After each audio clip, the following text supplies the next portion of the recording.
네, 감사합니다. 오늘 제가 이제 세 번째 강의의 마지막을 하게 됐습니다.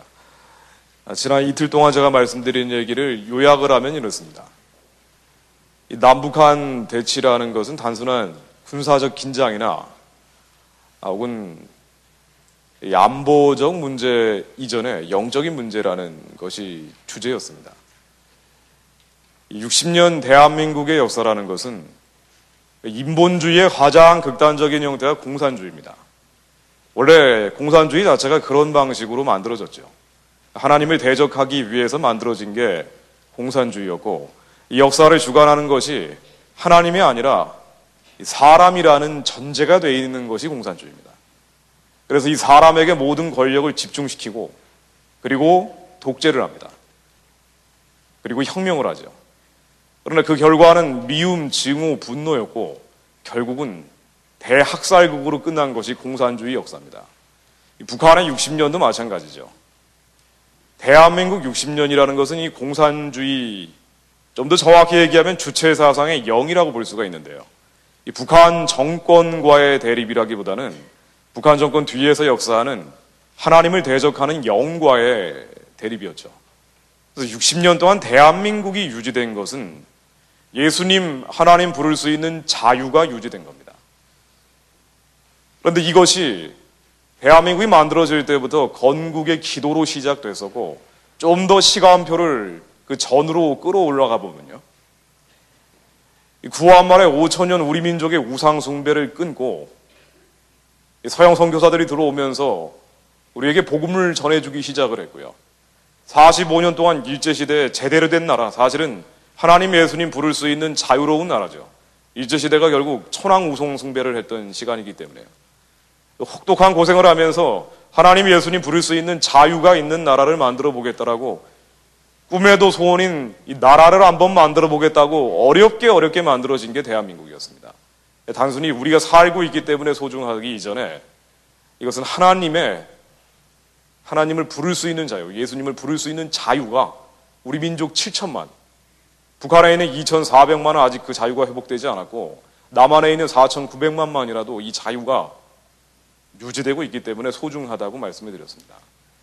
그래서 이 남한 북한 문제를 볼 때 가장 크게, 인본주의적인 시각으로 갈 때 가장 크게 미혹되는 것은 뭔고 아니에요? 북한하고 남한하고 똑같이 보는 겁니다. 한반도에는 대한민국 헌법 3조에서 정의하고 있듯이 대한민국이라는 나라 말고는 없습니다. 오직 대한민국만이 존재를 하고 북한 지역은 대한민국의 영토라고 정의가 됩니다. 우리가 대한민국의 국민이기 때문에 반드시 따라야 되는 헌법이기도 하고, 사실은 이 헌법의 규정은 우리 건국의 아버지들의 영적인 결단이 바로 헌법에 정의가 되어 있는 거예요. 북한 지역은 대한민국의 영토고 북한 정권은 나라가 아니에요. 저기 나라가 아닙니다.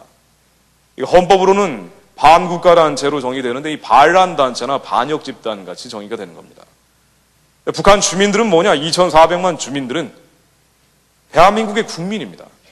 대한민국의 국민이기 때문에 북한에서 살던 사람이 남한으로 넘어오게 되면 탈북민이죠. 이 탈북민들은 자동으로 국적이 부여되는 게 헌법에 그렇게 정의되어 있을 뿐 아니라 대한민국이 원래 만들어질 때부터 한반도에는 대한민국이라는 나라 하나밖에 없다고 정의했기 때문이에요. 그러나 이건 영적으로 볼 때 촛대가 남한에 지켜져 왔다는 것을 뜻합니다. 그래서 우리가 통일을 한다 그럴 때 제가 어제 연방제를 말씀드렸습니다. 연합제로 불리기도 하는데 이 요지는 간단한 거예요. 남한하고 북한하고 대등하게 협상해서 통일하는 겁니다. 그러나 이거는 근본적으로 틀렸다고 말씀드렸죠. 두 가지 의미에서 그렇습니다. 첫 번째는 북한 정권과 한국 정부가 협상해서 대등하게 통일하게 되면은 북한 정권은 주민들의 2,400만 북한 주민들의 자유의사로 선출된 정부가 아니기 때문에 북한이 자유화되고 민주화되면 그 정부는 무너지는 거예요. 우리가 무너지는 정부하고 필연적으로 무너지게 돼 있는 정부예요. 자유화되고 민주화되면은. 북한 사람들이 신앙의 자유, 종교의 자유만 누리게 되면은 김정은 정권은 그냥 무너집니다. 교체되는 거예요. 아니 그런데 그 정권하고 우리가 연합제, 연방제로 통일한다고 해놓으면 어떻게 됩니까? 북한이 자유화되고 민주화되는 순간 대한민국 사람도 북한 주민들의 원수가 돼요. 그래서 이런 통일은 통일이 아닙니다. 유일한 합법적이고 합헌적인 통일은 대한민국, 이 자유가 지켜져 있는 이 대한민국의 자유가 북한 땅에 들어가는 통일이에요. 이게 자유통일입니다. 한국하고 북한하고 우리가 이 자격지심에 빠지는 경우가 많기 때문에 이 대한민국이 또 여러 가지 종교적인 어려움들을 겪고 있다 보니까요. 우리가 한국도 싫고 북한도 싫다. 그래서 뉴 코리아, 새로운 나라를 한번 만들어 보겠다는 게 한국 기독교인들의 유행처럼 번지는 말입니다. 이렇게 얘기를 합니다. 북한 교회도 문제고 한국 교회도 문제라는 거예요. 똑같이 봅니다. 이게 양비론, 양시론입니다. 대한민국의 정통성, 정체성을 부정할 때 생기는, 그러니까 하나님이 이 한반도에서 역사의 중심에 서 계셨다는 그 하나님 중심의 역사관을 빼버리고 인간적으로 한반도를 들여다보면 바로 이런 생각으로 빠지게 됩니다. 한국도 북한도 똑같다는 거예요. 그래서 통일을 할 때도 한국도 중심이 돼서 통일이 되는 게 아니고 북한도 중심이 되는 통일이 돼서도 안 되고 새로운 나라, 뉴 코리아를 얘기를 합니다. 그러나 이거는 대한민국의 정통성, 정체성을 부정하는 거죠. 그리고 여기에는 한반도에서 하나님이 역사하셨다는 성경적 역사관이 빠져 있습니다. 그래서 한국교회도 북한교회도 문제라고 얘기하는 게 우리가 가장 미혹되기 쉬운 거짓 중에 하나예요. 어떻게 한국교회하고 북한교회를 비교를 합니까? 북한의 봉수교회 김일성을 하나님으로 모셔다 놓은 저 가짜교회하고 하나님이 60년 동안 세계사적인 성장을 시켜놓은 대한민국 교회하고 어떻게 똑같이 비교를 합니까? 설마 그런 일이 있겠는가 싶겠지만은 지금 한국 교계의 유행처럼 번지는 게 바로 이런 움직임이에요. 한번 민감하게 이제 컴퍼러슨 끄다고 한번 돌아보십시오. 통일 얘기하면 뉴 코리아 얘기합니다. 한국도 북한도 다 잘못됐다는 거예요. 근데 여기에는 한국에서 상처를 받은 많은 분들이 주도하고 있는 그 상처에 기초한 통일론이죠. 그러나 이 상처를 극복을 해야 됩니다. 대한민국이 60년 동안 여러 가지 우여곡절이 있었고 그 과정에서 많은 사람들이 상처받은 적이 있어요. 그러나 우리가 이 상처를 위로해주고 그리고 상처받은 분들도 이 상처를 극복을 해야 돼요. 하나님이 60년 동안 대한민국에 역사하신 건요, 세계사적인 부흥이었습니다. 선교사를 세계에서 두 번째로 많이 보내는 대한민국이 됐어요. 인구 대비를 따지면 대한민국이 넘버원이 됐습니다. 우리가 이렇게 성장했기 때문에, 교회가 성장했기 때문에 국가가 부흥한 거예요. 우리가 이것을 부정하면 안 됩니다. 지금 대한민국 교회가 여러 가지 문제가 많이 있다고 하지만 교회가 잘못된 거 아니에요. 우리 인간의 탐욕과 부패와 교만이 잘못된 거죠. 왜 하나님이 역사하신 교회를 욕을 합니까? 그러면서 한국 교회 자체를 부정하는 어른들이 굉장히 많잖아요. 그게 아니에요. 우리가 하나님의 기름 부음 받아서 교회가 성공했는데 우리가 했다고 보기 때문에 우리의 탐욕과 부패와 교만을 교회의 문제로 돌리고 있어요. 그거 아닙니다. 우리가 지금 회개하고 참여하고 거듭나야 되지만은 문제는 우리 안에 있어요. 그리고 대한민국이 신앙의 자유와 종교의 자유, 예수님 하나님 부를 수 있는 이 자유가 지켜졌다는 것은 너무나 소중한 겁니다. 우리가 통일을 한다는 건 역시 이 자유가 북한 땅에 들어가는 거예요. 제가 오늘 말씀드릴 얘기에 결론을 먼저 말씀드리면 이렇습니다. 북한의 자유를 갖지 못한 수많은 사람들, 2,400만 주민들이죠. 김정은 말고는 지금 모두 다 부자유로운 상태예요. 이 사람들에게 자유를 주는 것이 통일입니다. 근데 자유를 주게 됐을 때 여러 가지 예측이 되는 혹은 예측할 수 없는 많은 문제들이 생길 수 있다고 걱정을 합니다. 그 걱정을 덜어드리는 게 제가 오늘 말씀드릴 얘기의 요지입니다. 학개서 2장 5절부터 9절까지 한번 보겠습니다.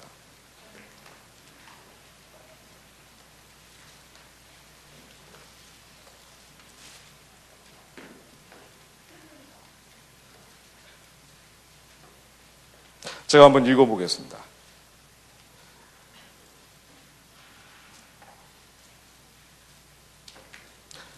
학개서 2장 5절입니다. 너희가 애굽에서 나올 때 내가 너희와 언약한 말과 나의 신이 오히려 너희 중에 머물러 있나니 너희는 두려워하지 말지어다. 나 만군의 여호와가 말하노라. 조금 있으면 내가 하늘과 땅과 바다와 육지를 진동시킬 것이요 또한 만국을 진동시킬 것이며 만국의 보배가 이르리니 내가 영광으로 이전에 충만케 하리라. 만군의 여호와의 말이니라. 은도 내 것이요 금도 내 것이라. 만군의 여호와의 말이니라. 이전에 나중 영광이 이전 영광보다 크리라. 만군의 여호와의 말이니라. 내가 이곳에 평강을 주리라. 만군의 여호와의 말이니라. 아멘. 너희가 애굽에서 나올 때 내가 너희와 한 약속이 유효하다고 했습니다. 너희에게 나의 신이 머물러 있으니 두려워하지 말라고 얘기하죠. 저는 대한민국 건국을 모세가 애굽에서 유대인들을 이끌어낼 때와 비유를 하면 굉장히 적절하다는 생각이 듭니다. 45년 동안 일제 치하에서 고생하다가 이 노예 상태를 끝내고 대한민국이라는 나라를 만들었죠. 애굽에서 이끌려왔을 때 모세가 하나님과 약속했던 것처럼 우리 건국의 아버지들, 대한민국 초대 국회의원들 198명이 모두 다 일어나서 하나님께 기도하면서 이 나라를 열었습니다. 마치 모세가 애굽에서 유대인들을 이끌어낼 때 하나님과 맺은 언약처럼 우리의 건국의 아버지들이 하나님과 언약을 맺은 것과 비교할 수 있습니다. 그러면서 하나님의 율법과 규례를 잘 지키면 너희에게 축복이 임하고 너희들이 경건하고 치영스러운 삶을 벌이게 되면 저주가 임할 것이라는 이 언약처럼 우리 건국의 아버지들은 하나님 우리에게 민생의 복락을 주십시오. 우리가 가난하고 굶주린데 우리의 가난과 굶주림을 면하게 해주시기만 하면은 남북 통일과 세계 평화를 위해 일하겠습니다. 북한을 열고 땅끝까지 복음을 전하겠습니다라고 우리는 지금 믿고 있지만 우리 건국의 아버지들은 약속을 했습니다. 이 약속을 하나님이 60년 동안 우리가 기대했던 것 이상으로 열매를 맺게 해주셨죠. 그게 바로 60년간의 민생의 복락, 가난과 굶주림을 벗어난 지난 60년입니다. 우리가 이제 애굽에서 이끌려 나와서 광야 40년을 돌듯이 지난 60년 대한민국 역사를 경험을 했습니다. 이 대한민국 60년은 우여곡절이 많았어요. 워낙 가난하고 굶주린 상태에서 여기까지 오다 보니까 무리한 수단이 동원되기도 했습니다. 때론 사람 감옥에 가두고 때리기도 했어요. 이런 걸 다 부정하는 게 아니에요. 그러나 그 많은 우여곡절에도 불구하고 하나님께서 이 역사의 중심에 계셨기 때문에 북한처럼 되지 않고 60년 지나 보니까 우리가 이 정도의 성장과 이 정도의 자유와 이 정도의 복락을 누리게 됐다는 거예요. 그래서 우리가 하나님께 감사하지 않을 수 없다는 겁니다. 우리가 이제 광야 40년을 돌았듯이 대한민국 60년 우여곡절을 지나왔습니다. 이제 가야 될 것이 바로 젖과 꿀이 흐르는 땅이에요. 하나님이 약속해 주셨던 걸 믿고 이제 북한을 열고 젖과 꿀이 흐르는 땅으로 가듯이 북한 주민들 2,400만에게 하나님 예수님 부를 수 있는 자유를 줘야 됩니다. 이게 마치 애굽에서 백성들이 이끌려 나와서 젖과 꿀이 흐르는 땅으로 들어가는 것과 마찬가지예요. 대한민국 건국의 과정이 완성되는 겁니다. 대한민국에 대해서 왜 이렇게 우여곡절이 많고 지금도 긍정하고 부정하는 흐름이 이렇게 팽팽하게 부딪히느냐? 아직 완성되지 않았기 때문이에요. 그래서 우리가 들어가야 됩니다. 북한을 연다는 것은 대한민국 건국이 완성되는 과정일 뿐 아니라 애굽에서 나왔던 유대인들이 젖과 꿀이 흐르는 땅으로 들어가는 것과 마찬가지예요. 대한민국을 만들 때부터 이 자유를 남한의 4,800만만 누리는 게 아니라 북한의 2,400만도 누려야 된다. 우리가 인간의 존엄과 가치를 누리는 것처럼 북한 사람들도 인간의 존엄과 가치를 누려야 된다. 우리가 몸을 가졌기 때문에 몸을 가지고 있는 북한 사람들이 맞아 죽고 얼어 죽고 굶어 죽는 게 너무나 가슴 아파하라고 우리가 나라를 만들 때부터 하나님과 맺은 약속이에요. 그러나 이 약속이 하나님의 신이 이 땅에 머물러 있기 때문에 우리가 두려워하고 겁먹을 필요가 없다는 거예요. 북한이 이제 열립니다. 북한이 열린다고 해서 여러분들 두려워하지 마십시오. 하나님의 신이 이 땅에 머물러 있기 때문에 북한이 열리게 되면은 금도 내 것이고 은도 내 것이라고 하나님께서 말씀하셨어요. 우리가 여러 가지 예측되는 혹은 예측할 수 없는 많은 문제들이 생길지 모르지만 그러나 하나님의 신이 이 땅에 머물러 있기 때문에 우리가 두려워해서는 안 됩니다. 만국을 진동케 하듯이 이제 하나님께서 북한을 진동케 하실 거예요. 제가 오늘 그 말씀을 드리려고 합니다. 화면을 한번 띄워주시죠. 김정은 체제가 오래 갈 수 있겠냐라고 많은 분들이 궁금해하십니다. 김정일이 작년에 12월에 죽었죠. 김정일이 죽고 북한은 가뜩이나 취약한 체제가 더 취약한 상태로 가고 있습니다. 김정은 체제가 오래 갈 수 있겠느냐? 그거는 우리가 기도하기에 달려 있습니다. 우리가 김정은 체제를 유지시킬 수도 있고요. 유지시키지 않을 수도 있어요. 그거는 한국 사람들의 의지에 달려 있고 한국 기독교인들의 기도에 달려 있습니다. 제가 예를 한번 들어보겠습니다. 지금 북한에서 인사권을 행사하는 것은 김정은의 고모의 남편이죠. 고모 부인 장성택입니다. 김정일이 죽고 나서 장성택한테 인사권이 다 넘겨주고 죽어버렸죠. 김정은이 지금 27세, 28세 됐군요. 20대 후반의 나이에 북한이라는 시스템을 경영하기에는 훈련 기간이 너무 짧았어요. 그래서 그 고모 부인 장성택이 모든 군 인사권까지 결정을 합니다. 그러나 북한은요, 여러 가지 예들이 있지만은 제가 딱 한 가지 예만 드는 겁니다. 북한은 1인 지배 체제예요. 회의를 해본 적이 없어요. 모든 것을 한 사람이 결정을 해야 됩니다.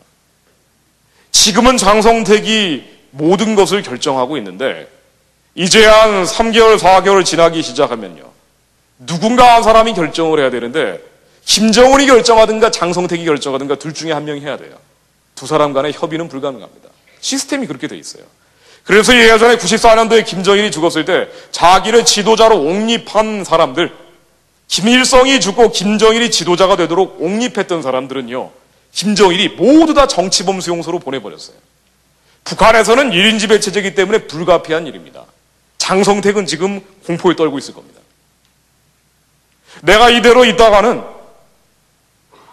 김정은을 제거하지 않으면 내가 김정은한테 제거당하게 생겼어요. 그러나 실제 권력은 장성택이 다 가지고 있습니다. 장성택의 부인, 김정은의 고모인 김경희하고도 갈등이 있어요. 북한의 지휘부의 갈등이라는 거는요, 남한에 있는 많은 북한 전문가들이 북한은 안정적으로 가고 있다라고 얘기하고 있지만 절대 내부는 그렇지 않습니다. 그 비밀 첩보들 그리고 내부 정보들에 따르면 절대로 안정적으로 가고 있지 않아요. 이건 제 희망사항이 아니라 팩트입니다. 미국의 노예제도가 무너지기 전까지는 노예제도 안정적인 것 같았어요. 일제시대가 끝나기 전까지는 일제시대 안정적인 것 같았습니다. 아니 1945년 8월 15일 날 광복이 되는데 8월 15일 날 광복되는지 알았으면 8월 14일 날 다들 독립운동 열심히 했을 거 아닙니까? 내일 일제가 망하니까 하루 전날이라도 독립운동 해가지고 독립운동가 대접을 받아야겠다라고 생각했을 거 아니에요. 아무도 몰랐어요. 아무도 모릅니다. 도둑같이 오는 겁니다. 역사의 큰 격변이라는 건 항상 이런 식으로 와요. 북한 체제는 절대로 안정적이지 못합니다. 그리고 또 이 멋쟁이 아저씨가 있죠. 김정일의 첫 번째 아들 김정남입니다. 지금 마카오에서 아주 방언 터진 사람처럼 아주 계속 떠들고 다니고 있어요. 북한에 대해서. 뭐라고 이 사람이 얘기하고 있는 거 아니? 저하고 나이가 동갑입니다. 40대 초반의 나이인데, 근데 이 사람이 천안함 연평도 사건 얘기하는데, 야, 이거 참 남한도 웃긴다 그러면서 천안함 연평도 사건 북한이 한 게 맞다 이랬어요. 북한이 필요에 의해서 한 거지. 그게 무슨 우연히 벌어진 거라고 얘기하느냐, 뭐 이렇게 얘기를 하기도 하고, 일본인 언론인한테 이메일로 계속 주고받은 내용들이 책으로까지 나왔는데, 북한 체제에 대해서 이렇게 얘기를 합니다. 많은 전문가들이 얘기했던 거하고 같은 맥락이에요. 북한이 개혁 개방을 하지 않으면 북한 자체가 무너지고, 그렇다고 해서 개혁 개방을 하게 되면 북한 정권이 무너진다. 그러니까 북한 전체가 무너지든가 북한 정권만 무너지든가 둘 중에 하나라는 거예요. 근데 북한 전체가 무너지면 북한 정권도 같이 무너지죠. 그래서 북한 정권은 무조건 무너진다는 거예요. 이게 김정남의 얘기입니다. 근데 김정남이 이 얘기를 할 수 있는 이유는요, 북한이 보기에는 아주 눈에 가시 같을 거 아니에요. 그럼에도 불구하고 이 얘기를 하는 이유는 중국이 보호를 해주기 때문입니다. 중국이 김정남을 보호해주고 있다는 것은 중국이 보기에도 북한이 언제 휘청휘청거릴지 알 수 없기 때문에 자기들 이익을 위해서 보호를 해주는 거죠. 요건데 북한은 불안합니다. 가장 중요한 변화가 주민들의 마음이에요. 사실은 영적으로 볼 때 북한은 이미 끝났습니다. 그 우상숭배와 사륙, 죄 없는 자들의 아우성 소리가 너무나 크게 들리고 있기 때문에 북한 정권은 이미 끝났습니다. 90년대 중후반에 300만 명이 대량으로 아사하면서 이미 끝났어요. 어떤 한 시스템이 유지되기 위한 최소한의 조건이 북한은 무너져 버렸어요. 대내적으로도 그렇고 대외적으로도 그렇습니다. 가장 큰 변화가 주민들의 마음의 변화예요. 90년대 중후반에요. 북한에서 이 배급을 하고 있는 모습인데 이 배급제 밑에 있는 하얀 종이가 배급표입니다. 마치 666 코드 번호처럼 이 배급표를 나눠주지 않아가지고 300만 명이 굶어 죽어버렸어요. 300만 명이 굶어 죽으니까 내가 안 죽었으면 우리 가족 중에 누가 한 명은 굶어 죽는 상황이 돼버렸는데 이러다 보니까 북한에서 배급제가 90년대 중후반에 사실상 붕괴돼 버렸죠. 그리고 나서 시장을 통해서 먹고 사는데 지금 배급제 무너진 비율이 정보 관측통에 따르면 한 80% 이상까지다라고 얘기를 나오고 있어요. 무슨 얘기냐? 북한의 시장 장마당 모습인데 지난번 지저사미도 이 영상은 보여드린 기억이 납니다. 북한의 장마당인데요. 장마당에서 먹고 사는 사람들, 배급을 받지 못하고 있기 때문에 이 장마당에서 먹고 사는 사람들이 지금 10명에 8명, 9명 정도로 늘어났다는 얘기입니다. 배급을 안 받기 때문에 어떤 일들이 생기는 거 아니? 배급을 안 하게 되면은요, 북한의 사회주의 공산주의 체제이기 때문에 무상으로 배급하는 게 가장 핵심이에요. 근데 배급을 해야 됩니다. 왜 배급을 해야 되냐면 군인, 경찰, 공무원은 말할 나위도 없고 교사들을 비롯해서 북한은 대부분 공무원으로 형성이 돼 있는데 이게 배급을 해줘야지 불러다가 김일성주의도 교육을 할 수가 있어요. 그런데 이 배급제가 무너져 버리니까 다 이런 장마당에 가서 장사를 하기 시작하는 거예요. 10명에 8명, 9명이 지금은 장사를 합니다. 공장이나 기업소 아침에 도장 찍어놓고 장마당으로 가버려요. 이러니까 주민들 통제가 안 돼요. 주민들은 나를 먹여 살려주는 거는 내가 열심히 일해서 먹고 사는 거지 김일성, 김정일, 김정은이 아니다라고 뒤에서 궁시렁 되기 시작한 게 오래됐습니다. 이 장마당 경제라는 게 나오니까 북한 주민들의 불평불만이 이제 통제가 잘 안 되는 수준까지 가고 있는데 이제 탈북자분들한테 물어봅니다. 아니 그러면은 학교는 어떻게 유지가 됩니까? 라고 물어봐요. 지방에 있는 학교 같은 경우는요. 선생님은 애들을 가르쳐야 될 거 아닙니까? 근데 이 배급을 받지를 않으니까 장마당에 가서 장사를 하기는 해야 되겠고 그래서 자율학습이라는 이름으로요. 아침에 오면은 애들 손 잡고 붙들고 가서 장마당에서 같이 장사하고 온대요. 애들은 호객행위를 하고 있고 북한에서 지금 이런 식으로 이루어지고 있습니다. 끝났어요 사실은. 북한 정권은 내부적으로 주민들의 마음이 떠나갔기 때문에 요 시스템이 이 장마당을 통해서 이루어지고 있는 요 시스템이 이제 북한의 수용 독재를 대체하기 시작했습니다. 여기에서 남한의 영화 드라마 같은 것도 굉장히 많이 유통된다고 하죠. 북한의 정신 세계가 변화하고 있다는 거죠. 남한의 영화 드라마가 유통되는 정도, 이게 작년에 나왔던 통일연구원 전문가가 쓴 책에 나오는 얘기라고 제가 말씀드린 기억이 납니다. 한류라고 해서 남한의 영화 드라마가 얼마나 많이 유통되고 있는가 하고 조사해 봤더니 이 조사에서 나온 이 탈북자들 인터뷰 결과에 따르면은 북한의 9개 도에 고루고루 추출을 해가지고 조사를 해봤는데 모두 다 남한의 영화 드라마를 봤는데 34% 정도는 매일매일 봤다고 조사 결과 나왔죠. 매일매일 볼 정도로 10명에 3명, 4명이 남한의 영화 드라마를 매일매일 볼 정도로 지금 북한의 정신세계가 변화하고 있습니다. 드라마 중에 제일 많이 본 거 가을의 동화 천국의 계단, 영화 중에는 장군의 아들 올가미까지 나오고 있습니다. 이게 남한의 영화 드라마라는 게 이게 시간차를 두고 옛날 영화 드라마, 요즘 영화 드라마 같이 보고 있대요. 그래서 지금 북한 사람들은 식량이 없어가지고 굶어 죽는 게 아니고요. 남한의 최신 영화 못 봐서 죽으려고 그런대요. 장마당에서 먹고는 사는 사람들이 많아졌고요. 물론 꽃제비나 지방 이 변경 지역이나 추방 지역이라고 하죠. 그리고 수용소 같은 데는 여전히 배급이 제대로 안 되고 장사도 할 수가 없기 때문에 이 사람들이 죽어나가는 사람들이 있습니다만 그러나 일반 주민들은 장마당에서 최소한의 생계가 유지가 되고 있고 그리고 이 남한의 영화 드라마 보는 걸 이 호기심을 막지를 못하니까 이거 보고 싶어서 죽으려고 한대요. 지금 핸드폰 사용자만 100만 명 가까이 늘어났습니다. 이게 중동의 민주화혁명으로 이어질 만하지는 숫자는 아니지만은 어쨌든 이 핸드폰이 시간이 지나면은 스마트폰으로도 좀 바뀌기 시작할 거예요. 스마트폰이 조금 보급되기 시작하면은요, 인터넷망 같은 것도 될 거 아닙니까? 그러면은 북한 교과서에서 김일성이 남리 타고 다니고 대동강을 건넜다고 나오는데 이 스마트폰으로 눌러보기 시작하면은 주민들이 이걸 믿겠습니까? 주민들 통제가 안 되는 거예요. 사실은 시간 문제입니다. 북한의 문이 열리는 거는요, 자유가 들어가고 정보가 들어가고 진실이 들어가는 거는 아무리 막고 싶어도 막을 수가 없기 때문에 시간 문제예요. 시간이 언제 얼마나 드느냐에 따라서 북한의 문이 열리는 그 시기가 결정될 뿐이에요. 그래서 북한은 반드시 열리게 돼 있습니다. 우리는 기도를 해서 북한 주민들의 고통을 단축시켜야 되고요. 우리가 기도하지 않으면 지금 지옥 안으로 끌려 들어가는 사람들이 10,000명, 10만 명, 100만 명 늘어날 수 있기 때문에 우리가 한 사람이라도 지옥에서 천국으로 갈 수 있는 길을 인도해 줘야 됩니다. 그래서 우리가 기도해서 하루라도 빨리 북한 문을 여는 거예요. 대한민국이 시간을 단축시켜야 대한민국이 오히려 북한한테 인질이나 노예처럼 끌려가는 비극을 막을 수가 있습니다. 우리를 위한 것일 뿐 아니라 북한의 주민들을 위한 거죠. 제가 오늘 역점을 두는 가장 중요한 포인트는 바로 군대입니다. 북한이 중동처럼 자수민혁명이 나올 수 있는 분위기는 아니에요. 그건 분명합니다. 60년 동안 김일성, 김정일하 해서 고생을 했고 그 이전에는 일제시대 노예 생활을 했기 때문에 사실은 북한 주민들이 100년 이상 노예 생활을 한 거예요. 이러다 보니 시위하거나 데모하거나 민중봉기라는 것은 생각하기가 좀 어렵습니다. 그러나 제일 큰 변화의 가능성은 군대에 있습니다.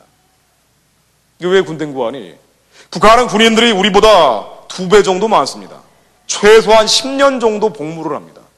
10년 복무를 하기 때문에 북한 군인들은 이 대한민국 청년들이 군대에 2년 6개월 가는 것도 불평불만이 많은데 북한에서는 10년 정도 청년들이 다 청춘을 썩어버려요. 이러다 보니 불평불만 말할 나위가 없죠. 한국 군대하고 절대로 비교하면 안 되는 게 북한 군대입니다. 그 안에서 벌어지는 폭력, 폭행, 그리고 그 안에 인권, 유린, 이 10년 동안 있다 보니까 스트레스를 받아가지고요. 워낙 이런 게 심한데 제일 심한 게 식량 배급이에요. 식량이 배급이 잘 안 돼요. 요즘 나오는 얘기에 따라서는 옥수수 300g 정도가 배급이 된다고 하는데 지금 북한에서 나오고 있는 최신 얘기들을 한번 모아봤습니다. 이 탈북자들이 그리고 전문가들이 북한 내부를 들여다보고 언론에 보도된 내용들인데요. 보병사단 120명 중에서 10명 정도는 탈영에 있다. 이 언론 보도 내용입니다. 600명 중에 30명은 탈영에 있다. 이 탈영, 군대에서 도망간 사람들 숫자가 굉장히 많다는 얘기인데 이거는 얼마 전에 나왔던 세미나에서 발표된 내용입니다. 뭐라고 얘기하는 거 아니? 일개 전투 중대원 100명을 비상 소집했는데 100명 모여라 그랬대요. 북한 군대에서. 모여라 그랬더니 10명도 안 모이더래요. 나머지 90명은 어디가 있는 거 아니? 30명 정도는 아예 누워있고 20명 정도는 식량을 구한 다음에 그냥 나가버렸고 공사판에 간 사람들이 한 20명 되고요. 그냥 탈영한 사람이 25명 정도 된대요. 이것도 바로 얼마 전에 나온 뉴스입니다. 신병교육을 북한에서 한다고 시작할 때는 65명이었는데 신병교육 딱 끝나고 나왔더니 18명만 남았대요. 나머지는 다 도망갔답니다. 즉 북한에서 도망가는 군인들이 너무 많다 보니까 통일연구원에서 발표를 하기를 북한 군인 5에서 10%, 10명 중에 1명 정도가 탈영병이라고 얘기 나오고 있습니다. 이 탈영병들 나가서는 거의 강도나 마적대처럼 돌아다닌다고 하죠. 탈영 군인들이 너무 많으니까요. 이 탈영 군인들을 잡으려고 군인들을 또 보내면 그 군인까지 같이 탈영해버린대요. 북한 군인들은 지금 통제가 잘 안 되는 수단으로 가고 있다는 겁니다. 북한에 정치적인 안정이 있어도 이 군부의 불만 불평들을 통제하기가 어려운 수준으로 가고 있는데 한번 가정해 보겠습니다. 얼마 전에 인터넷에도 김정은이 암살됐다는 얘기가 인터넷에서 2번이나 떴습니다. 근데 만일 김정은이 김정남이나 장성택과의 갈등 과정에서 추출당하거나 유고 사태에 빠지거나 아니면은 암살당했다. 그렇게 되면 어떻게 될 것 같습니까? 가뜩이나 북한 군부에 들어가던 배급이 아예 막혀버려요. 그러면은 배급을 못 받는 군인들은요, 마적이나 산적대처럼 도망다니기 시작할 겁니다. 굶주린 북한 분대 중에 지금 개성에서 금강산 이 두 쪽 길은요, 밑에 부비틀에도 안 깔려 있고 그냥 내려올 수가 있어요. 북한 군인들 한 1개 연대 정도가 무장해제해가지고 그냥 손 들고 남한으로 내려와 버리면 어떻게 될 것 같습니까? 나는 한국에 투항한다 그러면서 밥을 달라, 먹을 거를 달라, 음식을 달라 그러면서 충분히 가능한 얘기입니다. 만일 북한 군인들이 이게 연대 정도가 아니 1000명 정도 되는 사람들이 그냥 내려와 버리면요, 북한의 군인들은 목숨 걸고 훈련해왔기 때문에 이 정도는 그렇게 큰 문제 아니에요. 북한에서 한 번 충격파가 펑 하고 터져주면요, 지금은 압록강 도망간 방으로 도망갈 데가 없기 때문에 그쪽으로 도망가지만 이 남북 경협한다고 해서 금강산길하고 개성길을 잘 뚫어놨습니다. 여기로 그냥 이게 다 예비해 놓은 건지도 모르죠. 합력해서 선을 이루게 돼 있습니다. 다. 여기로 내려와 버리면요, 그러면 이게 구전 효과를 타고 북한 전역에 퍼지게 돼요. 북한의 탈북 난민들이 예전에는 개성이나 금강산 이쪽길은 생각도 못하고 있다가 그래서 총으로 쏘는데도 불구하고 압록강 도망가 건너서 중국으로 도망을 쳤는데 개성이나 금강산 길이 뚫렸다더라 그러면은요, 그리고 한국의 군부대가 약간만 보호해주는 뉘앙스만 취해도요, 그 다음에 구전 효과로 퍼지면서 북한의 난민들이 한 10,000명 정도 내려와 버릴 수도 있어요. 그러면 어떻게 되겠습니까? 10,000명 정도 내려와 버리면 그 다음에는 어떤 일이 벌어질까요? 북한은 수습할 수 없는 상황으로 가버려요. 이게 급변사태입니다. 그러면은 자유통일로 이어집니다. 그 이후에 모든 생길 수 있는 무질서 상태는 한국과 미군이 연합계획으로 다 짜놨어요. 이거는 우리가 걱정을 할 문제가 아닙니다.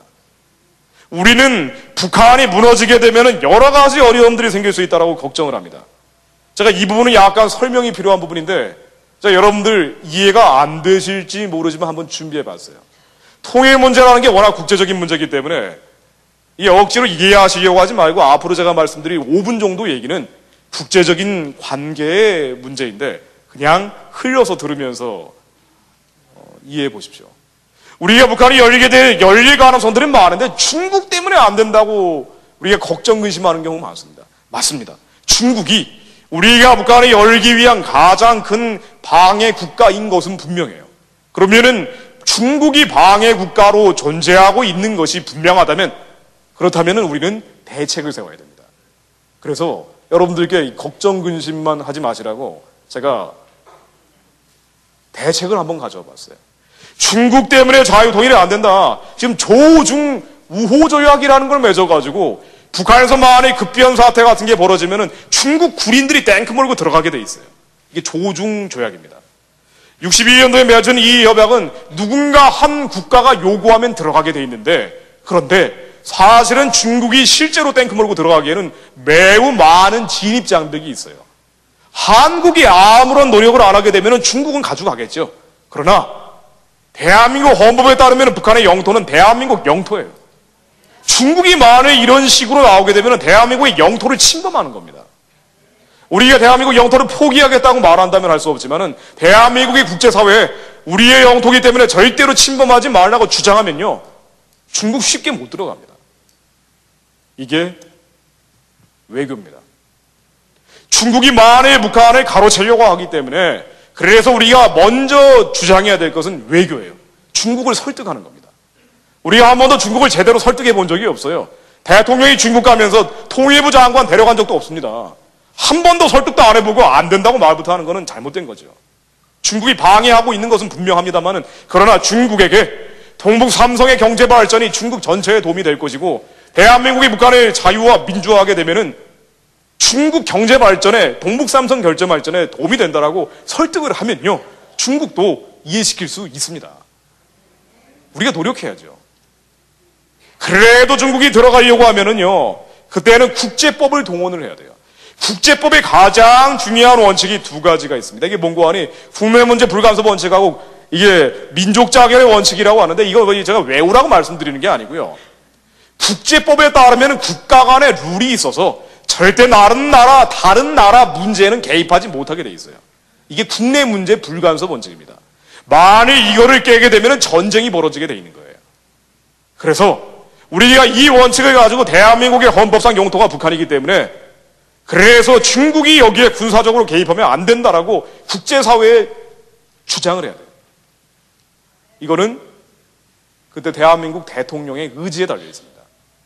그래서 2012년 대통령 잘 뽑아야죠. 그러나 이럼에도 불구하고 중국이 또 밀고 들어가려고 할 수도 있어요.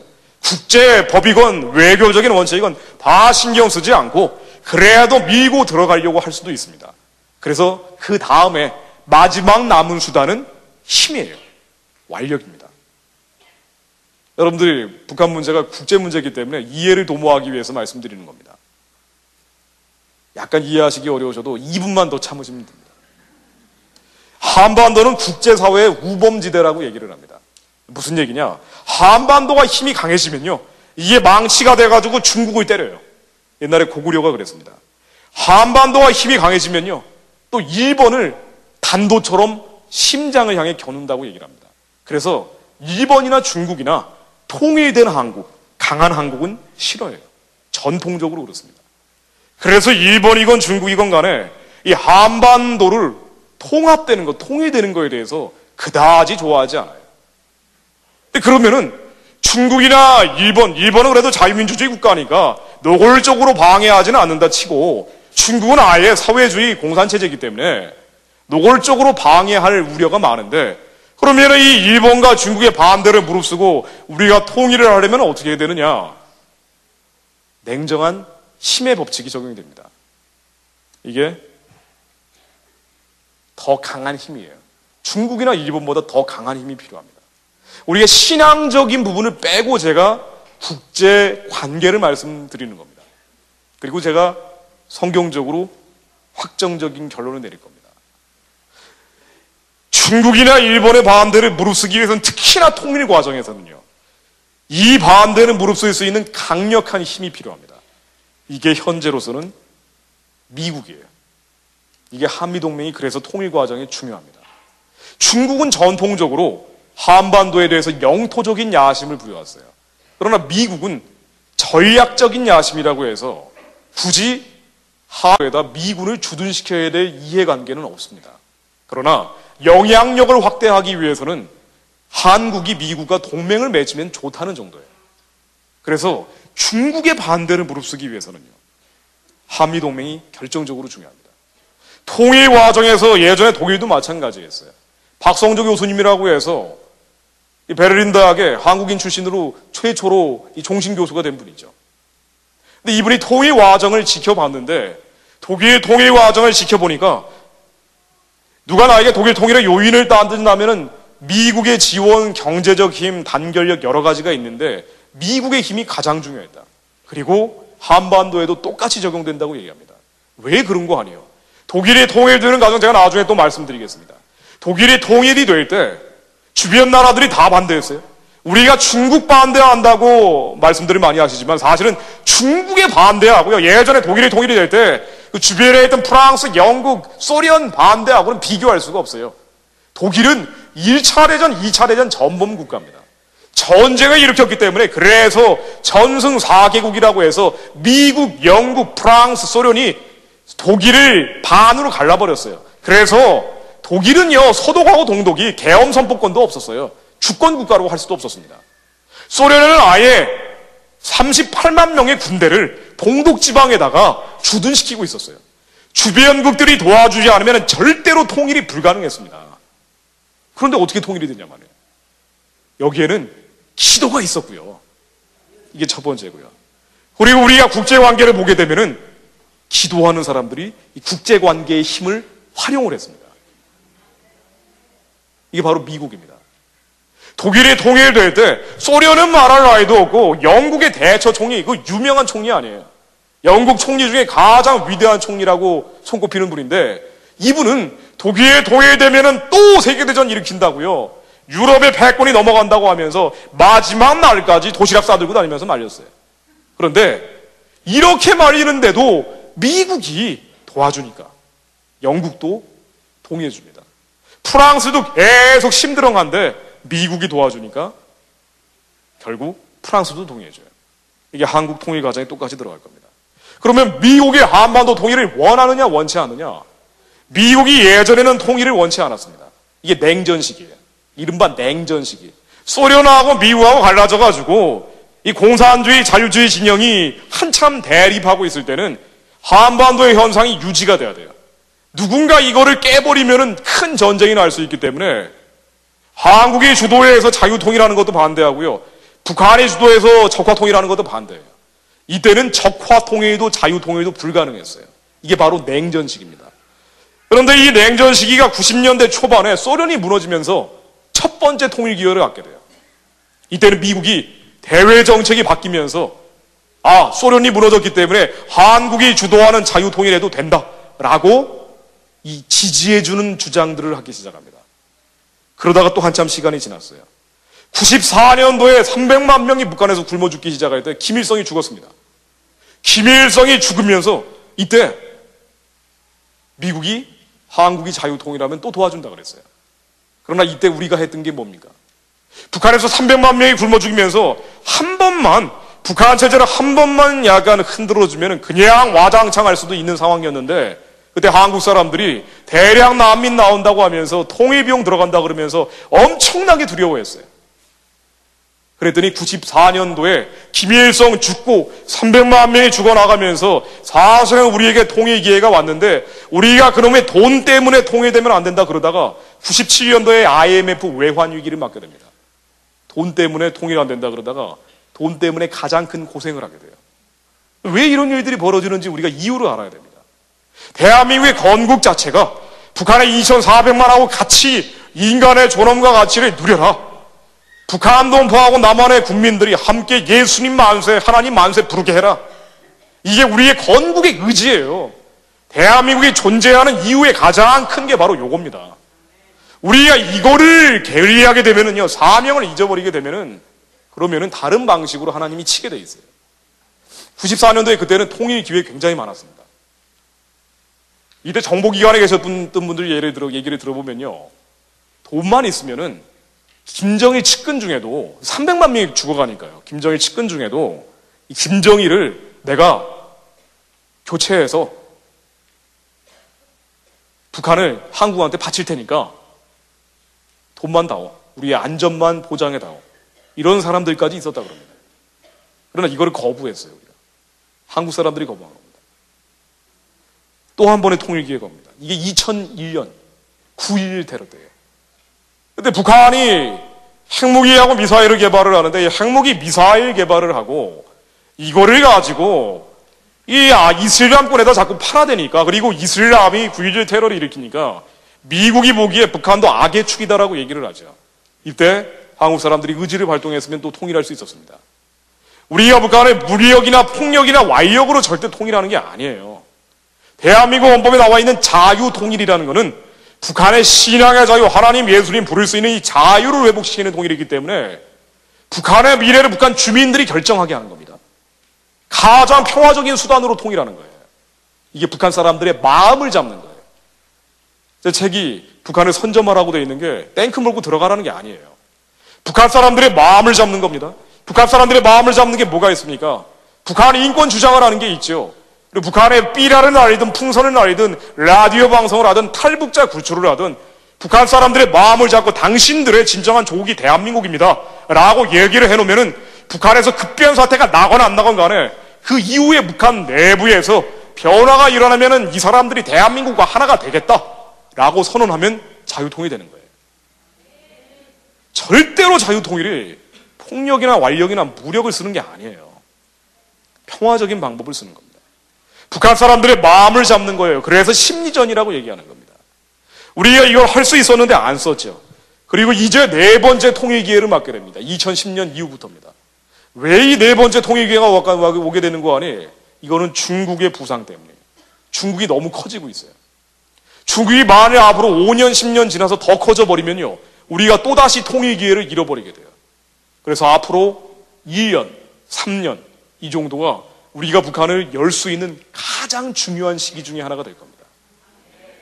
한국 기독교인들이 하나님한테 돌아가서 하나님이 이 나라에 주신 섭리를 깨닫고 그리고 기도를 해야 될 가장 집중적인 시기가 앞으로 1년, 3년 정도예요.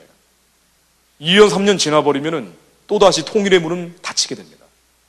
그러면 한 번 닫히면은 이번에는 10년 후에 오게 될지 30년 후에 오게 될지 아니면은 광야 40년 돌게 될지 알 수 없어요. 우리 세대에 안 올지도 모릅니다. 그러나 언젠간 열릴지라도 우리가 굳이 광야 40년을 돌아갈 필요가 없다는 거예요. 지금 열어야 됩니다. 북한이 열리게 되는 게 어떤 것을 뜻하는지 우리가 영적인 의미를 파악하기 위해서요. 앞으로 이스라엘 강의가 진행될 텐데 그게 어떤 의미를 갖고 있는지 제가 하나의 샘플을 들어보려고 합니다. 북한이 열리게 된다는 것은 중국이 열리게 된다는 걸 뜻합니다. 중국이 열리게 되면 이슬람이 열리는 걸 뜻합니다. 이거는 다 영적으로 연결되어 있는데 정치적으로도 연결되어 있기 때문에 그래요. 예를 하나 들어보겠어요. 핵무기하고 미사일을 파는 게 북한, 중국, 이슬람이 거의 동맹체제를 이루고 있다고 볼 수 있어요. 칸 박사라고 해서 파키스탄, 이슬람이 97%를 차지하는 파키스탄의 국민영웅 압둘 칸 박사라고 합니다. 왜 국민영웅이 되는 거 아니? 파키스탄의 핵무기를 만든 사람이에요. 근데 이 핵무기를 만든 사람, 이 사람은 핵무기를 만드는 방식 중에 우라늄을 농축시켜가지고 만드는 방식이 있는데 어쨌든 이런 방식으로 핵무기를 만드는데 북한에 13번이나 가서 북한 핵무기를 만들어준 사람이에요. 파키스탄 이슬람 국가가 북한의 핵무기 기술을 전달을 해줍니다. 그리고 북한은 그 대신에 가우리 미사일이라고 하는 북한의 노동 미사일을 개량을 해서 파키스탄에 미사일을 수출을 합니다. 핵무기와 미사일을 관계로 북한과 이슬람이 연결되어 있는데요. 그런데 이 원천 기술은 중국이에요. 중국이 직접 이슬람에다가 핵무기 미사일 기술을 팔면은 그래도 세계적인 강대국인데 국제사회의 비난을 받을 수 있기 때문에 북한이라는 하나의 쿠션을 이용해서 이슬람에다 팔아줍니다. 그리고 세계의 독재체제가 같은 이익을 공유하고 있어요. 실제로 북한이 미사일을 파는 내용들을 보면요. 2000년도에 리비아에다 노동미사일 50개를 팝니다. 2006년에 북한이 유엔의 제재를 당하고 있던 시리아에 영변식 원자로, 이게 핵무기 만드는 원자로예요. 이거를 지어줍니다. 이걸 지어주니까 이스라엘이 시리아를 공습을 해서 다 부셔버리죠. 그래서 지금 벌어지고 있는 이 영적인 도해를 해보면요. 대한민국과 미국과 이스라엘이 하나로 묘하게 연결이 되어 있고요. 북한과 중국 공산당과 그리고 이슬람이 또 묘하게 연결이 되어 있습니다. 참 희한한 일이에요. 2009년에 북한이 대포동 미사일이라는 걸 실험할 때는 이란에서 참관단이 와서 이걸 보고 사실상 구매해 갔다고 얘기합니다. 이슬람에서 핵무기 미사일을 살려고 하는 사람들은 북한으로 직접 가기에 한번 경유를 해야 되는데 경유를 하면서 거쳐가는 곳이 바로 중국이에요. 저는 중국 문화를 굉장히 좋아합니다. 저는 중국 무술도 좋아하고요. 중국 문화를 굉장히 좋아하는 사람이에요. 예전에 20대 때는 중국으로 유학을 가려고 했습니다. 그러나 중국 문화라는 게 중국 공산당이 이걸 대변하는 게 아니에요. 중국 사람을 사랑하고 중국 문화를 좋아한다고 해도 지금 중국에 있는 공산당 정권은요, 인본주의 정권입니다. 그래서 이런 일들이 벌어지는 거예요. 그래서 중국 공산당과 북한 정권과 이슬람이 하나가 돼 있다고 말씀드리는 겁니다. 중국 사람을 미워해라, 중국 문화를 싫어해라, 이런 말씀을 드리는 게 아니에요. 중국 보호가 필수적이기 때문에, 그래서 이 대량 살상 무기를 가지고 예를 들어보면요, 북한, 중국, 이슬람이 거대한 악의 축을 형성하고 있습니다. 이거는 팩트예요. 이렇기 때문에 그래서 이 중국이 하고 있는 북한에 대한 핵무기 미사일에 대한 입장은요, 육자회담하면서 말리는 것 같지만 사실은 말리는 척해라, 너무 심하게 나가지 말라고 그냥 쇼를 하고 있는데 불과하죠.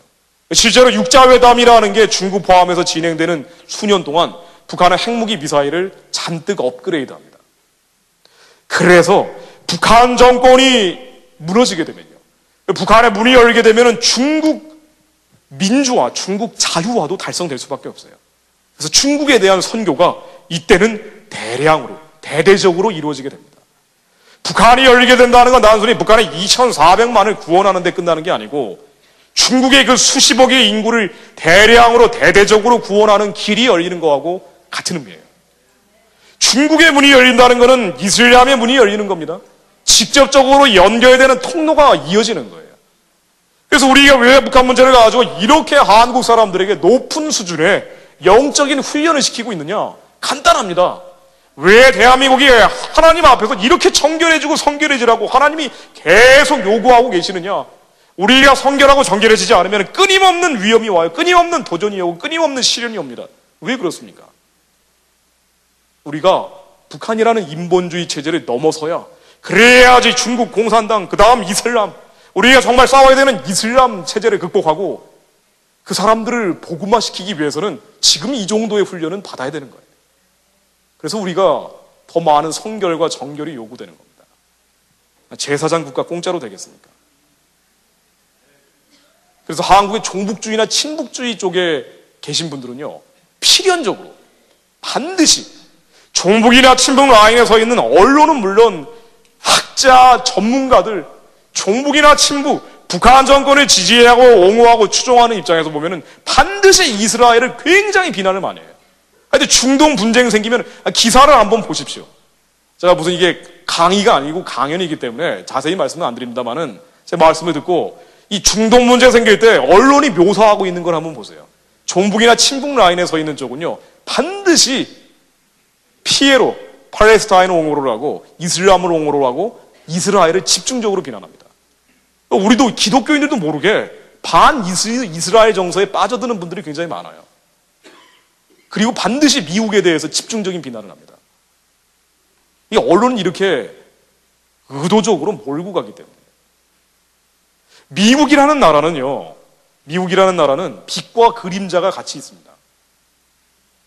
우리가 균형 감각을 가지고 봐야 돼요.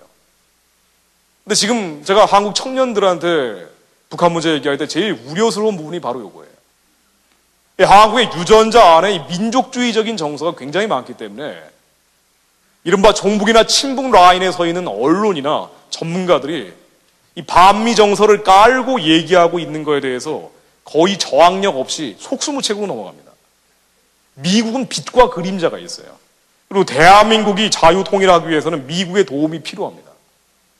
예전에 이승만이나 박정희 대통령 같은 경우에 친미 4대를 했다라고 엄청난 비난을 받고 있지만 사실은 미국과 가장 많이 싸웠던 사람이 이승만, 박정희예요.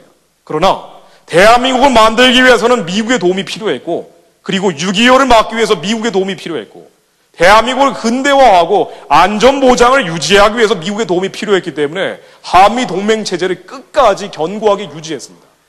그러나 대한민국의 국가 이익을 보호하기 위해서는 미국하고도 싸웠어요. 제가 말씀드리는 것은 균형 감각입니다. 어떤 이데올로기를 얘기하는 게 아니에요. 여러분들 이데올로기에 빠지면 안 됩니다.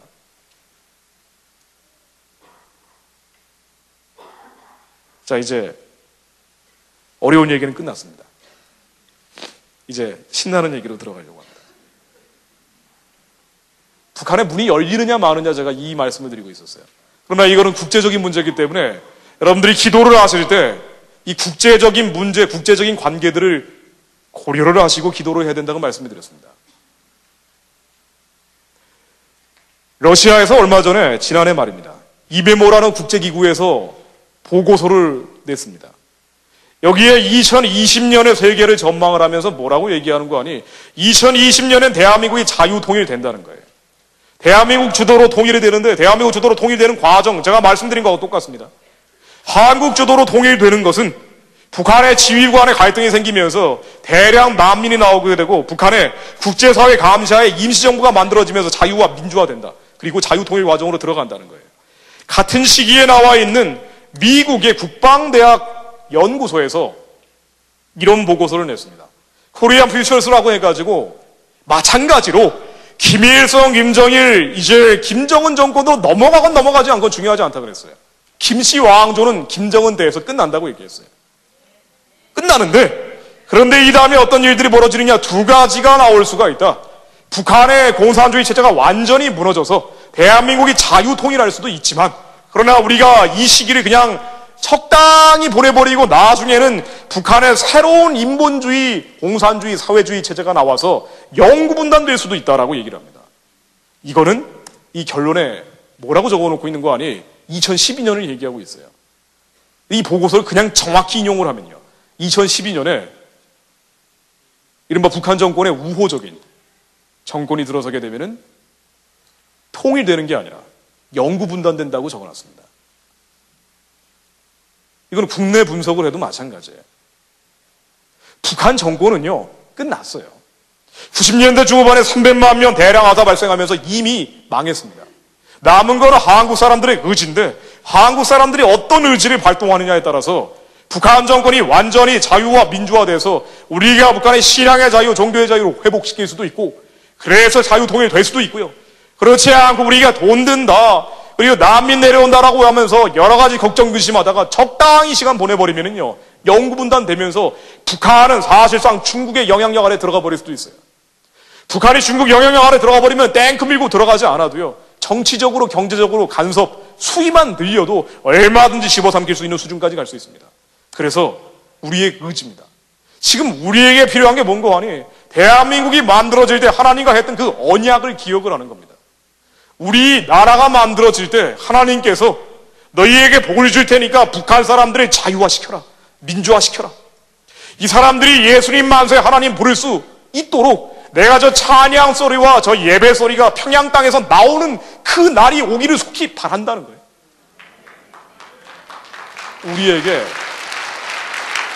이게 우리의 건국의 아버지들의 기도입니다.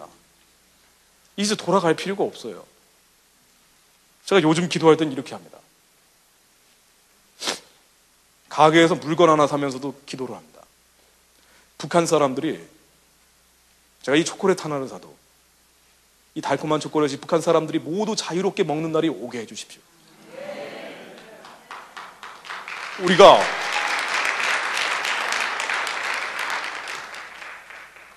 예배를 드리면서 이 기쁨 속에서 젖어들면서, 하나님, 이 기쁨을 우리만 누리는 게 아니라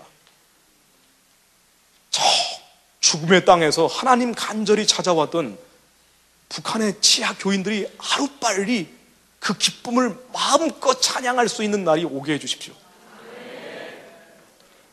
아마도 여기 계신 분들의 의로운 기도가 북한 사람들의 자유와 생명을 주는 키가 될 수 있어요.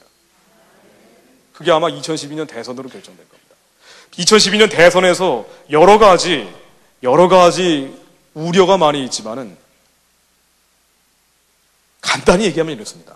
북한 정권의 우호적인 대통령이 나올 수도 있고, 북한 주민에게 우호적인 대통령이 나올 수도 있어요. 정권이냐 주민이냐입니다. 이거는 한 표 차로 갈릴 수도 있어요. 우리에게 가능하냐라고 많은 분들이 물어봅니다. 자유통일이 가능하냐? 제가 가장 첫날 말씀드린 게 Against all hope, 로마서 4장에 나오는 모든 희망이 없는 상황에서도 우리가 믿고 하나님의 약속대로 나아가면 이루어진다라고 말씀드렸습니다. 우리가 자유통일 되느냐? 역사적인 사례가 있죠. 이게 제가 지난번에도 말씀드린 독일의 통일입니다. 독일 통일 1989년 5월 6일 날 동독에서 지방의회 선거 부정선거로 치러져서 라이프치히 월요 예배라는 이름으로 5월 7일 날 300명이 모이죠. 이 300명이 모여가지고 월요 예배를 드리기 시작하는데, 여기에서 처음 예배 드렸던 주제는 독일 사람들에게, 이 동독에 있는 사람들에게 조금 더 민주주의가 확대될 수 있도록 하자는 거였어요. 그러나 이 기도가 처음에는 비엘 진트 폴크였습니다. 우리는 사람이다라고 기도하면서 모이기 시작했는데, 이 예배가 2주일 지나고 한 달 지나고 몇 달 지나가지고 6개월 지나지 않아서 엄청나게 많은 사람들이 모이기 시작합니다. 10만 명, 20만 명, 이제 30만 명 수준까지 가기 시작했어요. 이랬더니 이 라이프치히 월요 예배 이 5월 달에 나오고 6개월이 지나지 않아가지고 라이프치히 시에 모였던 사람들이 20만 명을 넘어섰어요. 그랬더니 동독의 공산당 정권의 대변인이 그랬다는 거 아니에요. 전날 밤새 회의를 하고 아침에 기자를 모아놓고 브리핑을 하는데 사람들이 너무 많이 데모를 하니까 이거 진압을 하려고 해도 예배 형식, 피스 마르시, 평화행진이어가지고 진압을 할 수도 없고, 그래서 약간의 자유를 좀 허용을 해가지고 무마시키려고 그랬어요. 그래서 동독의 공산당 정권이 모여가지고 회의를 하고 그 다음날 기자들한테 발표를 하는데, 모여가지고 발표를 할 때 이 사람이 멋있게 말하려고 이렇게 얘기했대잖아요. 원래는 여행의 자유를, 동독 서독 간의 여행의 자유를 조금 완화시키는 조치를 발표하는 건데, 여행의 벽을 무너뜨릴 것입니다라고 얘기했어요. 근데 독일 사람들은 벽이 무너진다 그러면은요, 그냥 베를린 장벽이 무너진다고 알고 있어요. 사람들이 여행 앞에 얘기는 잘 안 듣고 벽이 무너진다라고 얘기를 들었습니다. 벽이 무너진다고 이 대변인이 발표를 한 다음에 시행 시기를 물어보는 기자한테 언제 시행됩니까? 그랬더니 시행 시기를 밤에 회의하다가 이 정확히 정하지를 않은 거예요. 그래가지고 뭐 지금 당장부터 시행해도 되겠죠라고 얘기를 합니다. 이게 실수입니다. 역사에서 가장 아름다운 실수라고 기록이 돼 있는데, 이 사람이 이 실수하는 게 서독방송, 동독방송 통해서 다 전역에 나가버렸어요. 이랬더니 벽이 무너지는데 당장 무너진다 그러니까 TV를 보고 있던 서독, 동독의 시민들이 한 말을 들고 베를린 장벽으로 몰려나와 버렸어요. 100만 명 가까이 몰려나와가지고 베를린 장벽을 그냥 무너뜨려 버렸습니다. 이래서 89년도 이게 베를린 장벽 붕괴입니다. 89년도 11월에 라이프치히 월요예배 나오고요. 그리고 한 6개월도 안 지나가지고 베를린 장벽이 무너졌어요. 그리고 1년도 안 돼서 독일이 통일이 됩니다. 제가 말씀드린 포인트는 이겁니다. 그러면은 베를린 장벽이 89년 11월에 무너질 때 과연 독일 사람들은 독일 통일이 될 거라고 믿었느냐? 아니에요. 절대 아닙니다. 라이프치히 월요예배가 5월 달에 시작될 무렵에 여론조사를 냈습니다. 그래서 독일이 통일될 것 같습니까? 베를린 장벽이 무너질 것 같습니까? 라고 물어보니까 서독 국민들 가운데 딱 3%, 10명 중에 3명만 통일이 될 거라고 답을 했어요. 앞으로 6개월 후에는 베를린 장벽이 무너지고 2년 후에는 통일이 되는데도 불구하고 앞으로 6개월 후에 벌어질 일, 2년 후에 벌어질 일을 전혀 예측하지 못한 겁니다. 심지어는 동방정책 폈던 서독의 전 수상이 한국에 와가지고 이게 이제 독일에서, 동독에서 민주화 시위 한참 하고 있을 때예요. 통일이 언제 될 것 같습니까? 그랬더니 한국 통일이 먼저 될 겁니다라고 얘기했어요. 근데 이 3%가 뭔 거 아니에요? 독일 남부에 집중적으로 모여있는 근본주의 기독교인들이라고 합니다. 믿는 사람들이에요. 10명의 정탐꾼은 너무나 많습니다. 저 적과 꿀이 흐르는 땅으로 가기 위해서 10명의 정탐꾼들, 북한 전문가라는 이름으로, 북한 사역한다는 이름으로 이 정탐꾼들은 너무나 많아요. 왜 북한이 무너지지 않는지, 왜 북한이 열릴 수 없는지, 왜 북한이 무너지면 한국이 함께 망하는지를 얘기하는 사람들이 너무나 많지만, 하나님이 원하시는 것은 정탐꾼이 아니라 여호수아와 갈렙이에요. 바로 여러분들입니다. 우리 여러분들이 기도할 때 하나님은 그 기도를 통해서 역사하십니다. 독일이 그렇게 통일된 것처럼 남북 통일도 오히려 더 극적으로, 더 영적인 방식으로 열릴 거예요. 우리가 북한을 여는 게 중요하지만 그것보다 더 중요한 건 우리의 기도입니다. 우리의 기도를 통해서 우리가 성결해지고 정결해지고 우리 안에 여기 있는 분들이 다 음란과 정욕과 모든 죄악들을 벗어던져서 우리가 빛처럼 돼야, 그래야지 하나님이 우리를 통해서 역사하실 거예요. 바로 여러분들이 역사를 바꿀 겁니다. 세상에, 이 나라에 지도자가 없고 지식인이 없고 절망하지 마십시오. 원래 그래요. 원래 그렇습니다. 그러나 하나님은 그 세상을 보라고 말씀하시는 게 아니라 하나님을 보고 하나님 나라를 보라고 말씀하시는 거예요. 그렇게 되면은 너희들에게 모든 것이 다 올 것이다라고 약속하시죠. 통일비용이라는 거, 북한의 자유와 민주와 생명이 선포되면은 그 다음에 하나님이 다 알아서 해주실 거라고 제가 말씀드렸습니다. 마치 스룹바벨이 성전을 건축하려고 하는데, 재건하려고 할 때 많은 유대인들이 와가지고 네가 성전 건축한다고 되겠느냐라고 돌을 던지지요. 안 된다는 거예요. 무너진다는 거예요. 너 돈 있냐 그래요. 그랬더니 학개라는 선지자를 통해서 이렇게 얘기하죠. 이게 바로 학개 2장에 나오는 얘기입니다. 하나님의 원래 약속이 너희 안에 머물러 있기 때문에, 하나님의 신이 너희 안에 있기 때문에 금도 내 것이고 은도 내 것이라는 거예요. 북한 통일에 그대로 적용됩니다. 통일 비용이 많이 든다고 얘기하지만 제가 3단계로 나눠서 말씀드리곤 합니다. 통일 비용 3단계. 통일의 비용보다 더 많은 게 분담 비용이고 통일의 비용보다 더 많은 게 통일의 이익이다라고 말씀드리면서 통일 비용이 3단계로 들어간다. 첫 번째, 북한 사람들이 너무 많이 굶어 죽었기 때문에 안 굶겨 죽이는 돈이 있다. 이 돈은 1년에 식량 100만 톤 정도면 충분한데 제가 어제 보여드린 도표에 나오는 거예요. 식량 100만 톤이면 예전에 주던 식량 한 절반 정도 주는 거예요. 그렇게 많은 돈이 들어가질 않아요. 예전에 주던 거니까. 이제 두 번째 통일 비용입니다. 북한 사람들이 이제 평생의 소원을 들어주기 위해서 들어가야 되는 돈. 2010년 12월에 국회 입법조사처라는 기관에서 조사해봤어요. 한국 사람들이 너무 통일 비용 걱정을 많이 하니까 북한의 2,400만한테 쌀밥에 고깃국이라는 평생의 소원을 들어주는데 돈이 얼마 들어가느냐. 북한의 2,400만에게 모두 다 쌀밥에 고깃국을 다 먹여주는 거예요. 북한 사람들 소원이니까. 그랬더니 대한민국 GDP에 몇 프로 들어간다고 제가 말씀드렸죠? 안 들으신 분들이 많으시구나. 대한민국 GDP의 1%입니다. GDP 1%는 돈이 아니에요. 돈이 아닙니다. 왜 돈이 아닌 거 아니? 우리가 통일 과정에서 들어가야 되는 GDP 1%는요, 나중에 통일된 후에 분담 비용이 사라지기 때문에 플러스 마이너스 하면은 남는 장사예요.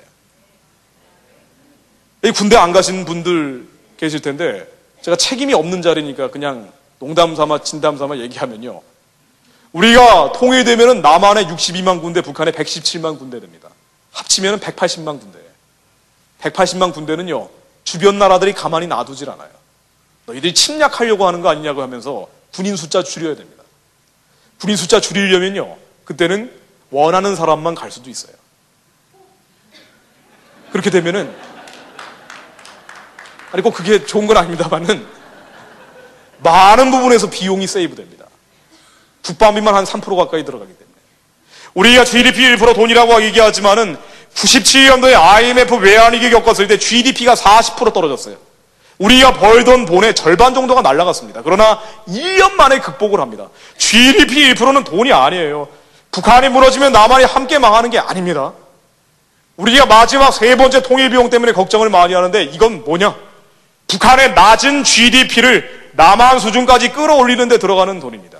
이제 북한 사람들 굶어 죽는 사람도 없고 평생의 소원도 들어줬어요. 그런 다음에 북한의 낮은 GDP를 남한 수준으로 끌어올리기 위해서 북한에 공장 만들고 기업 만들고 철길 만들고 도로 만드는 돈이에요. 그러나 이 돈은 북한에 투자하는 돈이기 때문에 나중에 만들어질 이익은 훨씬 더 큽니다. 우리가 통일 비용 얘기하지만 통일의 이익은 더 크다는 게 바로 요거예요. 이제 북한이 열립니다. 북한이 열리게 되면은요, 참 하나님이 걱정하지 말라고요. 금도 내 것이고 은도 내 것이라고 한반도 지하 자원의 97%를 북한에 매장시켜놨어요. 남한에는 3%만 있어요. 북한의 지하 자원 생산 가치는 다시 정밀하게 검사해 봐야 될지 모르지만 워낙 많기 때문에 이게 잠재적인 가치가 6천조 원 이상 됩니다. 통일 비용 아무리 많아도 이거보다는 작아요. 북한의 토지 비용도 있습니다.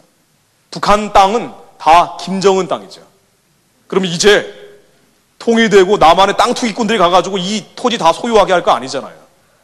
일정한 관리 기간을 겪게 될 거예요. 잠정 기간을 겪게 될 겁니다. 그 과정에 북한 주민들에게 무상으로 염출해주고 그리고 개인 기업들에게 저가로 나눠주게 될 겁니다. 그런데 이때 토지 비용만으로도요, 통일 비용의 거의 대부분은 충당이 됩니다. 우리가 통일 비용 얘기하지만 여기에서 얻어지는 많은 이익들을 생각하지 않아요. 우라늄이 원자력 발전하는 건데 우라늄 제일 많은 게 북한입니다. 북한에 매장되어 있는 우라늄 세계에서 넘버1이에요. 마그네사이트라는 것도 이것도 세계에서 넘버1인데 이 마그네사이트 매장량이 워낙 많기 때문에 한국이 굉장히 많이 수입을 하죠. 한국이 1년에 수입하는 양의 18,000배가 북한에 매장되어 있어요. 그래서 우리가 통일되면 18,000년 동안 수입을 안 해도 됩니다. 통일 비용이라고 얘기하지만 북한이 열렸다고 한번 생각해 보십시오. 이제 북한 사람들이 굶어 죽는 사람도 없고 평생의 소원도 다 들어줬어요. 이제 대한민국 만세, 대한민국 만세, 대한민국 만세 부르는데 실제로는 예수님 만세, 예수님 만세, 예수님 만세 부르고 있어요.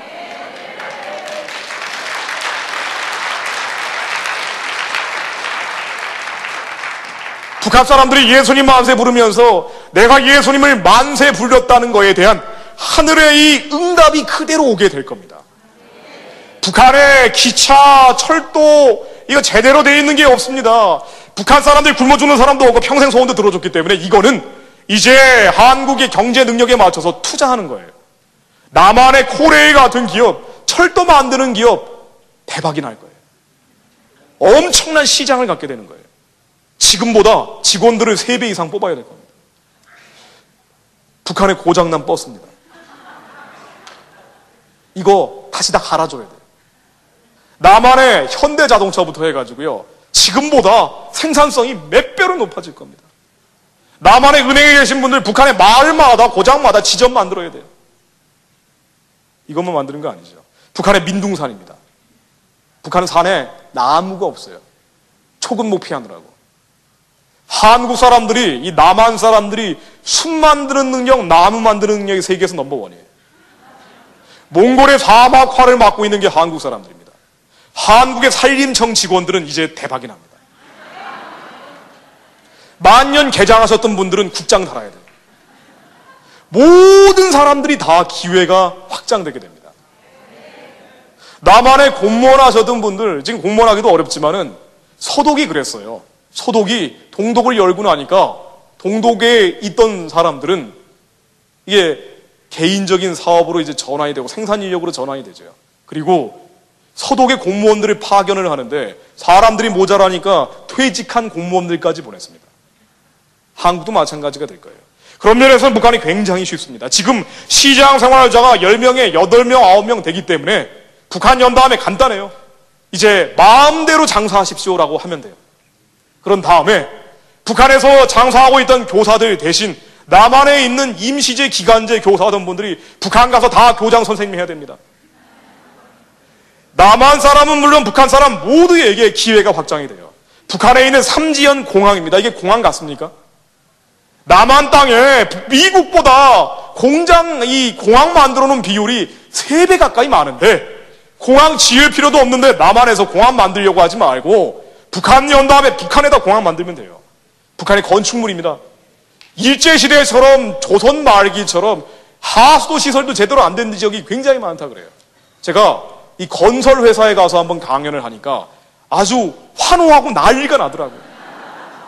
우리는 북한의 하수도 시설만 제대로 만들어도 그래도 우리는 먹고 살 길이 열린다라고 박수치고 난리가 납니다. 대한민국이 60년대, 70년대 교회가 부흥을 하면서 중동하고 월남에서 돈을 벌어왔어요. 마찬가지입니다. 대한민국이 이제 청년 실업 장기 불안 걱정을 많이 합니다만은 우리가 이 일자리 문제를 놓고 보더라도 남한 땅에서는 더 이상 나올 구석이 없어요. 60년 동안 한국에서 많은 기적을 만들어냈기 때문에 이제는 남한 땅에서 생산할 수 있는 게 한계까지 가고 있어요. 우리의 인식을 남한만 생각하면 안 됩니다. 하나님이 이미 그 지경을 넓게 보여주셨는데 북한 땅에 하나님의 나라를 만들라고 말씀하셨는데 우리의 시각을 남한 땅에 고정시키지 마십시오. 남한에서 누가 더 잘 먹고 누가 덜 먹고 이 문제 이전에 가장 절대적으로 고난받고 있는 사람들을 자유케 하고 이들에게 생명을 줘야 돼요. 그러면은 우리에게 기회가 올 겁니다. 청년 실업 얘기하지만은요, 북한이 열게 되면 일자리가 한 300만 개 나온다고 얘기하죠. 30년은 사라질 거예요. 우리 한국의 청년들의 기회가 없고 희망이 없고 비전이 없다라고 얘기하고 있는데 사실은 왜 우리에게 기회와 희망과 비전이 사라지고 있는지 그 영적인 이유를 알아야 됩니다. 하나님이 기뻐하시는 금식, 하나님이 기뻐하시는 기도를 하지 않았기 때문이에요. 흉악의 결박을 풀어주고 압제당하는 자들을 자유케 하고 멍에의 줄을 끌려주며 저 모든 멍에를 꺾어버리는 그 기도를 하면요, 남한 땅에 물된 동산이 되고 물을 끊어지지 않은 셈이 될 거예요.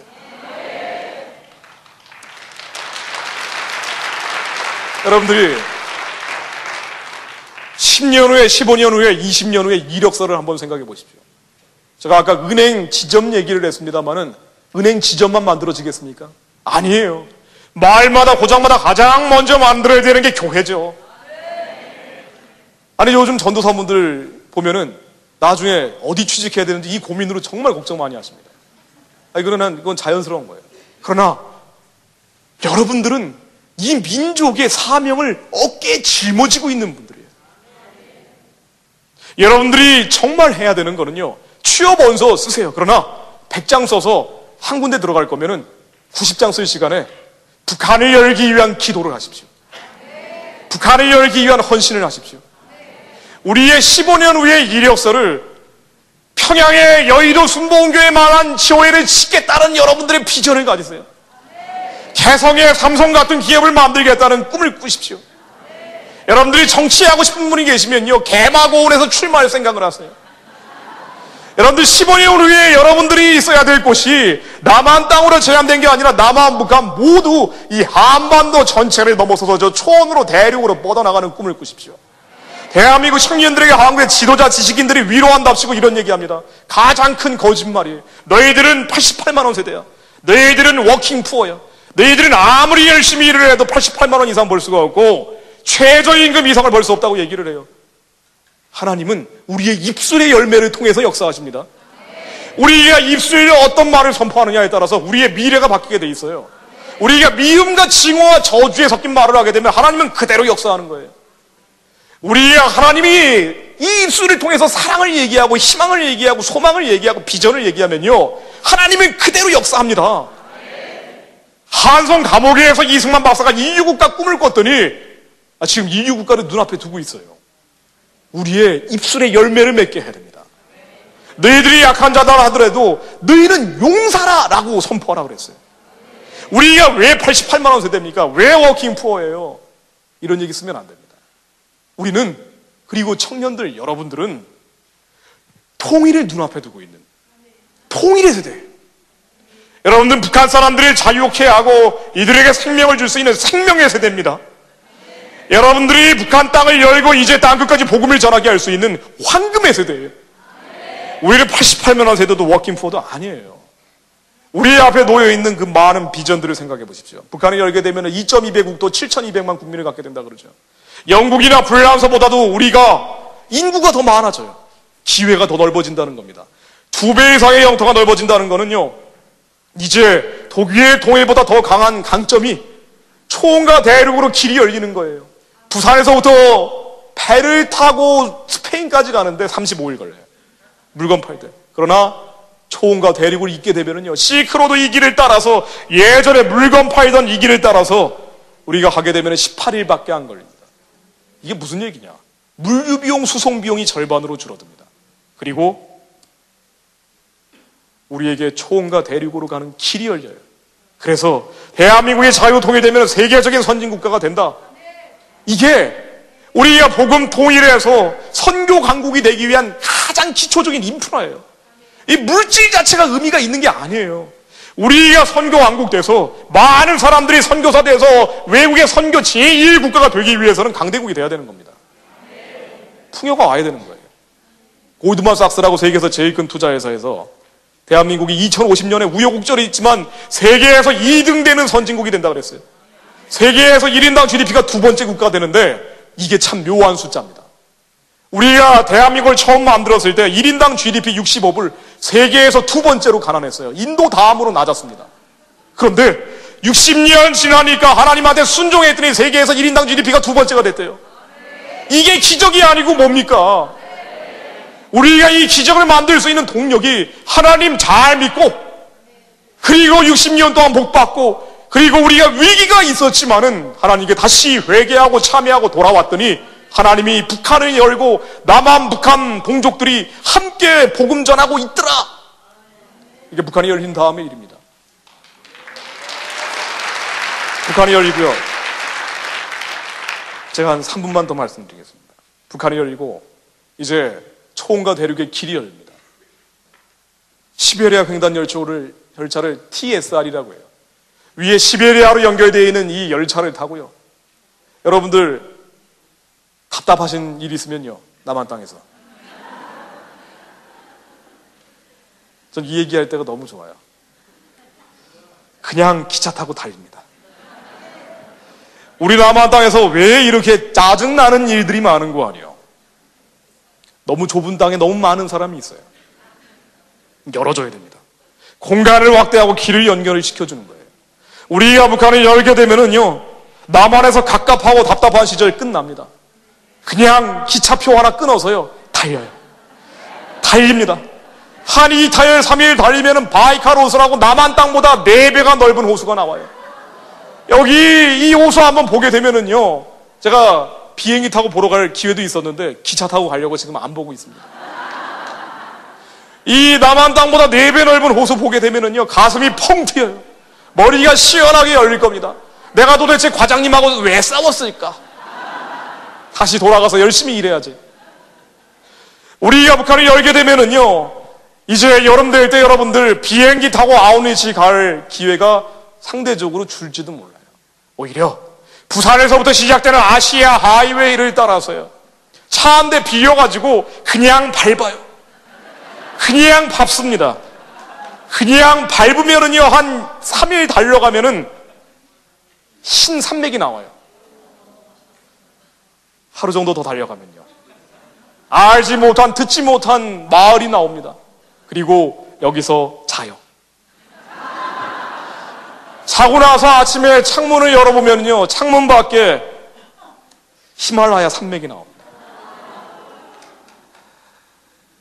한국 사람들은 원래 좁은 땅에 갇혀서 살 수가 없는 민족이에요. 기질적으로 그렇습니다. 몽골 기질이라 그래요. 유목민 기질이라 그렇습니다. 그래서 좁은 땅에 가둬놓으면 서로 싸워요. 한국 사람들 민족성이 어떠니 저쩌니 하죠. 그거 믿지 마십시오. 우리 민족성 좋습니다. 근데 좁은 땅에 갇혀있다 보면 싸우는 것뿐이에요. 열어주면 됩니다. 남한에서 양극화니 왕따니 별의별 안 좋은 사회 현상들이 나오고 있는데요, 북한이 열게 되면 근본적으로 풀리게 돼 있어요. 우리가 저 땅을 열게 되고 그냥 달려가면요, 그러면은 그냥 달려가는 게 아니에요. 수많은 사람들을 만나게 됩니다. 저 북방의 40창에 있는 아직 복음을 접하지 못한 사람들, 그래서 자유민주주의를 성공시키지 못해서 자유를 맛보지 못했고요, 시장 경제를 성공시키지 못해서 풍요가 없는 사람들이에요. 이 사람들에게 이때는 어렵게 복음을 전하는 게 아니라 60년 대한민국의 기적을 한 번만 자랑해주면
믿지 않는 자들조차 눈물 흘리며 회개하고 참여할 수 있게 해주옵소서. 아멘. 하나님 아버지, 저희들은 알 수 없사오니 하나님 아버지께서 주님의 능력으로 북한을 열어주옵소서. 아멘. 주님께서 저 땅을 열어주시고 북한의 동족들과 남한의 국민들이 함께 손잡고 예배드리며 저 초원으로 대륙으로 예루살렘으로 함께 복음 전하러 가는 날이 속히 오게 될 것을 믿습니다. 아멘. 하나님 아버지께서 기적을 만들어 주실 것을 믿사오며 아멘. 이 모든 말씀 예수 그리스도의 이름으로 기도드렸나이다. 아멘. 아멘.